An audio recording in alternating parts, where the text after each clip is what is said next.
Hello everyone and welcome to another episode of Gizmo Joe. Today I have an unboxing video for you and it is the China Mobile A3s 4G Android smartphone. To my understanding, China Mobile is one of the biggest telecommunications providers in China. However, this is, as far as I'm aware, their first foray into actually manufacturing a smartphone. Now, the reason I bought this was because the specs really jumped out at me for the price.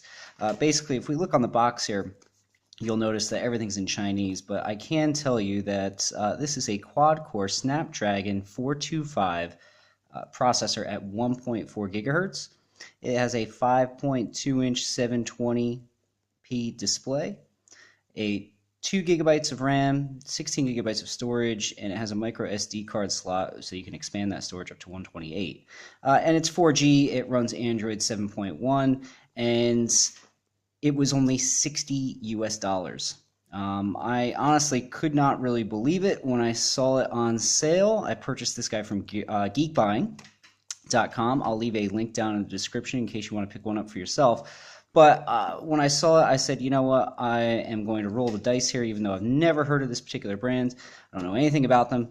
But for $60 US, I could not really resist. So anyway, so like I said, this is just going to be an unboxing. Next week, I'll be back with a full hands-on review. I'm going to put it through its paces for about a week or so, get you guys all the Geekbench scores and whatnot, and see how it holds up on everyday use. But for right now, I just want to see what's in the box. So I got this guy from geekbuying.com. Now, a lot of times when I get imports, I live in Australia, so they will actually open stuff up because when it comes in, they, at customs or whatever, especially when stuff has internal batteries, they open them up and inspect them. So I get a little slip that says, it's been, inspected or whatever. But so that's not uncommon, but that seal is broken. So anyway, so let's open it up and have a look on what's inside. So obviously, just on the top here is the phone, if I can get it out. So I'll just put that off to the side right now, and we'll take a look at what's in the actual box. So it looks like here, you just have your standard manual. Looks like it's pretty much all in Chinese, so it's not going to do much for us except for maybe the pictures. But anyway, we'll put that off to the side. It's a phone. It can't be that hard to operate, right? So it looks like right there you get your SIM ejector tool.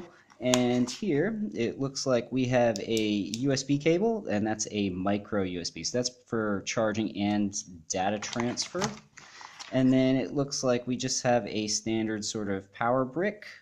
Again, everything's in Chinese. But anyway, that's pretty much it. And it doesn't look like, I'm just going to double check here and see if there's anything else underneath here. I don't think so.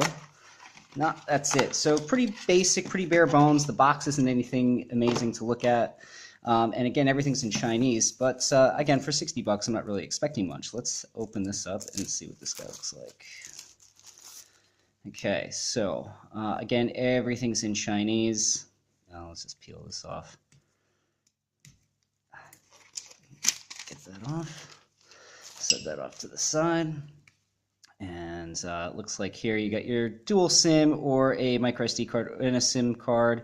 You got your volume rocker, your power button. Everything's in Chinese here, so just going to lift this off and have a look. Okay, so first thing, the design of the phone reminds me of the Xiaomi Redmi 3S, the 4A, all those sort of models that kind of look the same.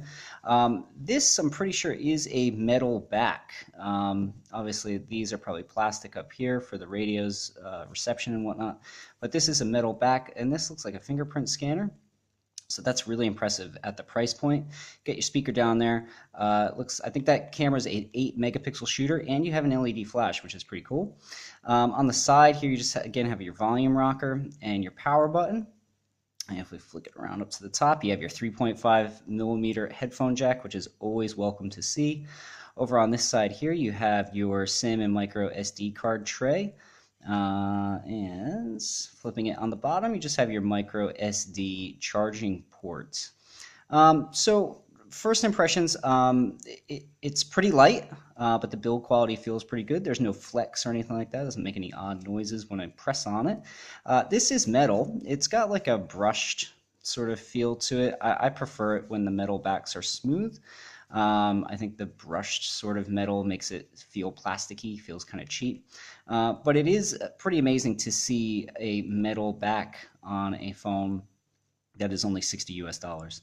And again, just down at the bottom, you have your home and your overview and back buttons.